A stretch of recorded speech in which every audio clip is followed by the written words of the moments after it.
अस्सलाम वालेकुम students, welcome to my YouTube channel. It's me engineer Sangrez Khan.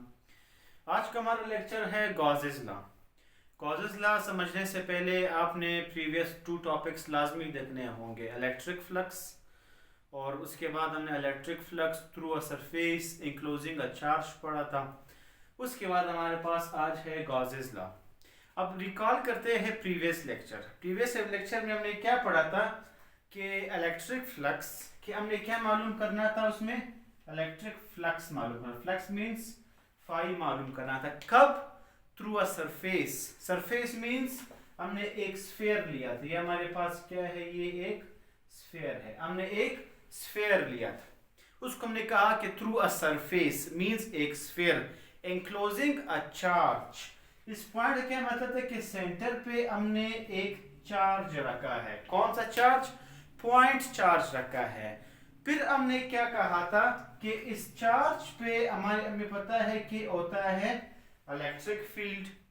इस स्फीयर का एरिया होता है, उसके एरिया को मालूम करने के लिए हमने स्फीयर को डिफरेंट एरियाज में ब्रेक किया था। A1 A2 up to AN तक हमने इसको ब्रेक किया था। पूरे स्फीयर को हमने एरियाज में ब्रेक किया था। फिर हमने मालूम किया था हर एरिया के अक्रॉस फ्लक्स क्या होगा। फिर टोटल फ्लक्स, उन पूरे एरियाज के फ्लक्स को हमने ऐड किया, सम किया, हमें आंसर क्या मिला उस टॉपिक का? Electric flux through a sphere through a surface ankylosing a charge. इस टॉपिक प्रीवियस टॉपिक में हमें इलेक्ट्रिक फ्लक्स क्या मिला था? हमें इलेक्ट्रिक फ्लक्स मिला था flux is equal to Q by epsilon naught. और इसके रिलेशन में हमने ये कहा था कि इसके फार्मूले में जो रेडियस था, रेडियस चूंकि कैंसिल हो चुका था, तो हमने ये नाम दिया था कि इसका कोई भी खास ज्योमेट्रिकल शेप नहीं है। फिर हमने कहा था कि किस चीज पे डिपेंड करता है। रिजल्ट क्या था कि जो फ्लक्स है वो पॉइंट चार्ज पे डिपेंड करता है और वो मीडियम एप्सिलॉन नॉट मीडियम है और वो मीडियम पे डिपेंड करता है। ये हम प्रीवियस लेक्चर में कर चुके हैं। उसी टॉपिक को कंटिन्यू करते हुए हमें नया टॉपिक मिलता है गॉसेस लॉ।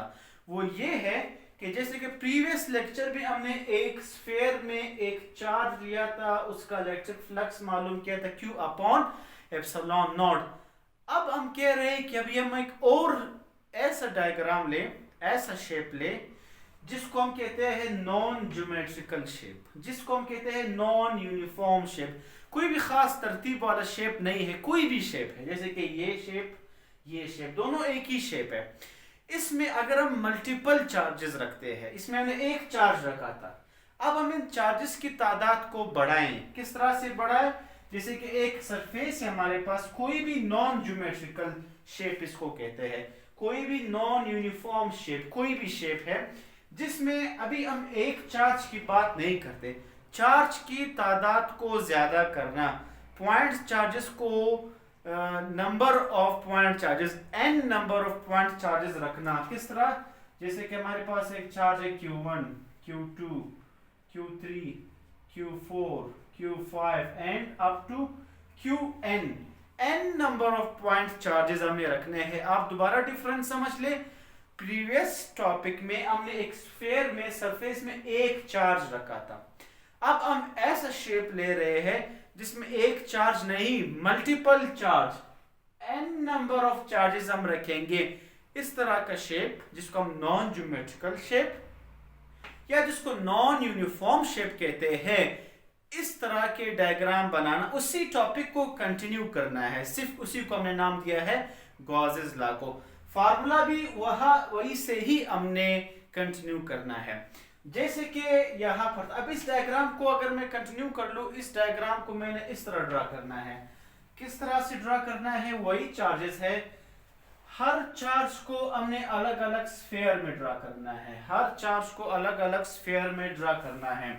जैसे कि ये चार्जेस है हमारे पास, इस चार्जेस को, इस डायग्राम को सेम वही डायग्राम ही बनाया है, सिर्फ एक डिफरेंस है। वो डिफरेंस क्या है? जैसे कि एक चार्ज है, ये एक स्फीयर एक सरफेस में हमने एंक्लोज किया है उसके सेंटर पॉइंट में। इस चार्जेस को ज्यादा कर ले, मल्टीपल चार्जेस, Q1 से लेकर n चार्जेस को अगर हम इसी तरह, ये बेसिकली इसके सब के अक्रॉस उसी तरह हमने एक स्फीयर में रखा है, मतलब इस एक स्फीयर को अगर हम ज्यादा कर ले, ये एक स्फीयर है, इसको हम n नंबर तक ले जाए, अनलिमिटेड कर ले, तो इसी तरह इस डायग्राम को इस तरह बना सकते हैं जैसे कि Q1, बिल्कुल यही डायग्राम है। इस डायग्राम की तादाद को ज्यादा करना, एक चार्ज, दूसरा चार्ज, तीसरा charge, fourth charge and up to Qn charges. अब दोबारा डिफरेंस देख ले, प्रीवियस टॉपिक में एक चार्ज एक स्फीयर के अंदर था, उस स्फीयर की तादाद को ज्यादा करना, जितने ज्यादा स्फीयर होंगे हर स्फीयर में उसी तरह चार्ज होगा, तो चार्जेस के तादाद भी ज्यादा होंगे। तो उसी डायग्राम को हम यूज करके अगर हम ऐसा शेप ऐसे स्फीयर में ऐसे सरफेस में रखे कि उसमें उस चार्जेस इस स्फीयर्स की तादाद हम ज्यादा कर ले, ये ऐसा शेप है नॉन ज्योमेट्रिकल या नॉन यूनिफॉर्म शेप, जिसमें हमने इसी स्फीयर को ज्यादा किया। यहाँ पर एक स्फीयर था, अब हमने up to Qn n number of charges n number of spheres हमने एक खास शेप में रख दिया है। बस इस डायग्राम को अगर आपने समझा, इसी को ही हम गॉसेस लॉ कहते हैं। प्रीवियस टॉपिक में एक स्फीयर है, ऐसा कोई भी शेप, कोई भी नॉन ज्योमेट्रिकल शेप जिसमें हम इस स्फीयर्स की तादाद को ज्यादा कर ले, ज्यादा स्फीयर्स या ज्यादा चार्जेस को हम एक सरफेस में एनक्लोज्ड कर ले, उसको हम कहते हैं गॉसेस लॉ। अगर इसको हम देख ले, जो सरफेस हम यूज कर रहे हैं, ये जो सरफेस, ये शेप हम यूज कर रहे हैं, the surface of this imaginary sphere, ये जो सरफेस है ये भी कोई इमेजिनरी स्फीयर है, मींस ये कोई भी फिजिकल एग्जिस्टेंस नहीं रखता है, हम सिर्फ इमेजिन करते हैं, तो ये एक इमेजिनरी स्फीयर है। इस इमेजिनरी स्फीयर का जो सरफेस है, ये एरिया जो इसका सरफेस है, the surface of this imaginary sphere का जो सरफेस है, एंक्लोजिंग द चार्जेस, जिसमें बहुत से चार्जेस हमने एंक्लोज किए हैं, अंदर रखे हैं, इसको हम बेसिकली कहते हैं गॉसियन सरफेस। इस सरफेस में जिसमें हमने मल्टीपल चार्जेस, बहुत से चार्जेस को इंक्लोज किए हैं, इस सरफेस को हम नाम देते हैं गॉसियन सरफेस का नाम कहते हैं। अब फार्मूला देख ले, जैसे कि यहां पर एक चार्ज था, उस चार्ज का जब हमने फ्लक्स मालूम किया था Q अपॉन एप्सिलॉन नॉट आया था। अब हमने चार्जेस की तादाद को ज्यादा किया, अगर एक चार्ज का फ्लक्स, जैसे कि Q1 चार्ज का flux Q upon epsilon not होगा, पहला चार्ज है, पहला चार्ज का फ्लक्स 1 होगा। इसी तरह अगर हम दूसरा चार्ज देंगे, दूसरा चार्ज के लिए जब हम फार्मूला, यही फार्मूला लिखेंगे, दूसरे चार्ज के लिए फ्लक्स क्या होगा, उसका फ्लक्स 2 होगा। फार्मूला सेम है, क्योंकि ये जो स्फीयर के अंदर चार्ज है, स्फीयर के अंदर चार्ज है, इसके लिए हम ऑलरेडी फार्मूला प्रीवियस लेक्चर में प्रूव कर चुके हैं। अब इसी तरह अगर हमारे पास तीसरा चार्ज हो, उसका जो हमने फ्लक्स मालूम करना है, वही फार्मूला, तीसरा चार्ज है तो फ्लक्स भी क्या होगा, 3 होगा। अब इसी तरह जाते जाए अगर हमारे पास Qn होगा, n चार्ज होगा, नंबर ऑफ चार्जेस, तो यही फार्मूला इसी तरह क्या होगा कि अगर n चार्जेस है तो फ्लक्स भी क्या होगा, n फ्लक्स होगा। पहले चार्ज का फ्लक्स, दूसरे चार्ज का फ्लक्स, तीसरे चार्ज का flux and up to on n charges के फ्लक्स, हर चार्ज का फ्लक्स हमने अलग अलग लिखा। अब बिल्कुल उसी तरह लास्ट टॉपिक की तरह हम इन सबको, जैसे कि लास्ट टॉपिक में हमने मल्टीपल एरियाज में डिवाइड करके ऐड किया था, यहाँ पर हमारे पास चार्जेस ज्यादा है, चार्जेस को हमने ज्यादा किया है up to n number of charges. अब इन सब चार्जेस को, हर चार्ज का जो फ्लक्स है, यहाँ पर भी हम उसी तरह जैसे कि प्रीवियस लेक्चर में टोटल फ्लक्स लिखा था, यहाँ पर भी पहला फ्लक्स, दूसरा फ्लक्स, तीसरा फ्लक्स, चौथा flux, up to n flux, इन सब को हम ऐड करेंगे। तो इसको लिखने के लिए हम क्या लिखेंगे, फ्लक्स T। फ्लक्स T का मतलब है टोटल फ्लक्स। टोटल कितने फ्लक्स है हमारे पास, पहला फ्लक्स है, दूसरा फ्लक्स है, हमारे पास तीसरा फ्लक्स है, अप टू कितने हैं, n फ्लक्स हमारे पास है। अब सिर्फ इसमें हमने फार्मूला पुट करना है। फ्लक्स 1 की जगह हम इसका ये फार्मूला लिखेंगे, वो क्या है, Q1 अपॉन एप्सिलॉन नॉट।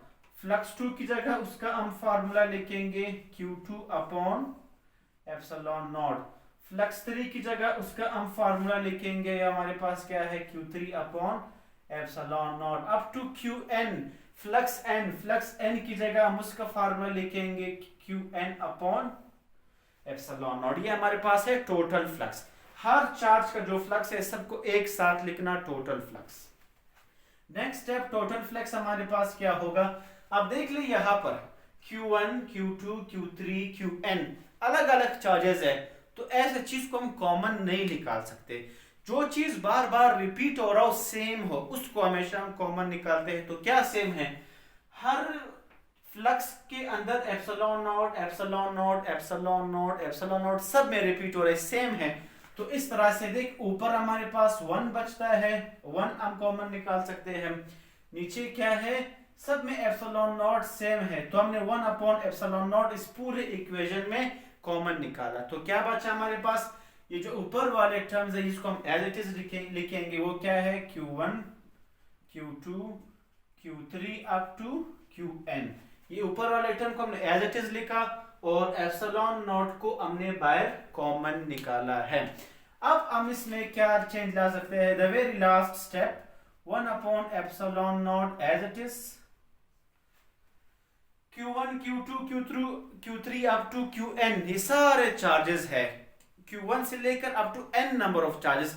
इन सारे चार्जेस को जब हम एक साथ लिखते हैं, जिसको हम अगर बाय स्टेटमेंट लिखते तो हम क्या कहते हैं, टोटल चार्जेस एंक्लोज्ड। कि इस पूरे चार्जेस को, जो हमने सारे चार्जेस को एंक्लोज्ड किया है एक गॉसियन सरफेस में, Q1 से लेकर अप टू n तक, इस पूरे इक्वेशन में ये जो पार्ट है, इसको जब हम बाय स्टेटमेंट लिखते हैं तो इसको हम कहते हैं total charges include. Total charges 1 से n तक जो हमने एक सरफेस में, गॉसियन सरफेस में इंक्लोज्ड किए हैं। अगर हम लास्ट स्टेप इसमें देखें, total flux 1 upon epsilon not, जो टोटल चार्जेस है Q1 से Qn तक, इस सारे चार्जेस को जो हमने सरफेस में रखा है, जिसको गॉसियन सरफेस कहते हैं, इसको हम एक ही लेटर से जाहिर कर सकते हैं। वो क्या है, वो है हमारे पास कैपिटल Q। कैपिटल Q जाहिर करता है टोटल चार्जेस एंक्लोज्ड। टोटल चार्जेस एंक्लोज्ड क्या जाहिर करता है, ये जो Q1 से अप टू Qn तक चार्जेस है। तो ये हमारे पास लास्ट रिजल्ट आता है, जिसको हम कहते हैं गॉसेस लॉ या फिर गॉसेस लॉ का फार्मूला। गॉसेस लॉ के उसमें टॉपिक में जो चीजें हैं वो ये आपके सामने हैं। लास्ट पॉइंट, इस इक्वेशन को हमने किस चीज का नाम दिया, ये किस चीज का आया है, ये तो गॉसेस लॉ का फार्मूला है, तो इसको हम डिफाइन कैसे करेंगे, इस लॉ का स्टेटमेंट क्या होगा, वो क्या होगा। अब इसको देख ले, आप ये हमारे पास क्या है, टोटल फ्लक्स। तो इस इक्वेशन को, इस फार्मूले को हमने सिर्फ इंग्लिश के फॉर्म में स्टेटमेंट में चेंज करना है। ये है टोटल फ्लक्स। तो अब आप देख ले, the total flux through a closed surface. Total flux किस चीज में हमने निकाला, लाजिम बात है हमने एक क्लोज्ड सरफेस या गॉसियन सरफेस से निकाला।